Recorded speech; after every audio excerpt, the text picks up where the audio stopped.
Me, my Aunt Lois, Selma Johnson, Pearl McCloskey, and there's another woman.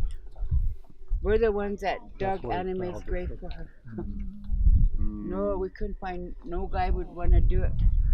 Nobody, so it's women. We dug her grave for her. Over here at the cemetery. Yeah. So, the jumping bulls, my grandma Cecilia and my dad's mom were sisters. So my father and his brother and sisters grew up here. My grandpa Harry and grandma Cecilia raised them. So they called each other brother and sister, in the Indian way. So when we were little kids, we used to come here and grandpa used to sing and we would dance. We have a lot of good memories here, but after the shootout happened, my grandma didn't want to live here. Oh, and that's when they took down the house? Yeah. A week before the shootout happened was the 50th anniversary. We put a shade by the road there, and we had an honoring for them for being married for 50 years. Yeah. And then the camp was this way? Yeah, the camp was this way. And when you go, there's a road that goes down there, and they were camped down there. But when they started hearing the guns, or they started seeing them surrounding this place, Dino and them, they all ran up here. And he stayed behind, Joe. He stayed behind. He said someone has to watch Grandpa and Grandma's place. And he stayed behind them. Then after he got shot, this Indian guy was walking with his hands up from the road. And when he was walking, it was Uncle Edgar Barron. He came in and he wanted to negotiate to not let anybody else get killed. But little did he know that they already killed him. So, but did they get him? No, Edgar. Yeah, they let him go. They let him go because he wanted the women and children. He wanted to stop what was going on here. So today we're gonna honor him because he just recently passed away this past year too. So today I wanted to do a wiping of the tear ceremony for Joe Stutz. Oh. My dad and my mom that morning, they were Teamsila digging.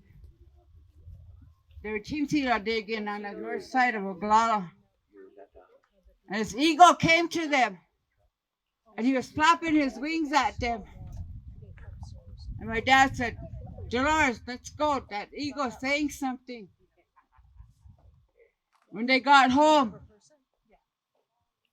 my Aunt Ida Tobacco came to the house and said, brother, go to Grandpa, go to Mom and Dad. There's something going on.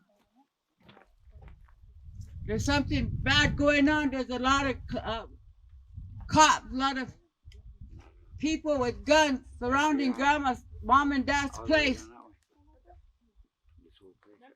So he jumped in a car and he came this way. He drove in. When he came in,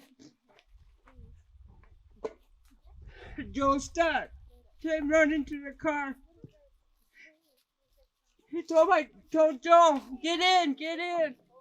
We'll take you out of here. But Joe said, no, someone's got to be here to watch the old people's place. I'm going to stay. When I was in Pine Ridge listening on the police radio about this shootout, Gladys Besnett come running in. She went downtown to check the mail. She come running in. Something's happening. Something's going on somewhere. I need to get a hold of Senator Aberesk. She kept trying to call his number, but there was always a recording about the little bighorn, so she could never get through. Well, we were listening to this police radio. We heard the feds. We got him. We got one. They were saying on the radio. when they started our geisha, we got one of them. We didn't know who it was. Gladys kept saying, I wonder who got shot. I wonder who they shot.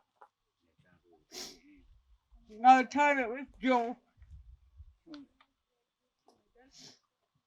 You know, back then, the warriors,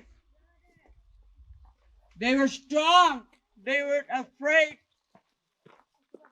to face what had to be done back then. And we're still doing it. We're still in the same rut today. We need to change. I want to see this change. I want to be able to go build a house in the Black Hills and take all my grandkids there. I have 41 grandkids and I have 5 great of my own children. If I counted my brothers and sisters, that'd be a lot more. But today I wanted to honor Joe Stuntz because he did the ultimate sacrifice for the people.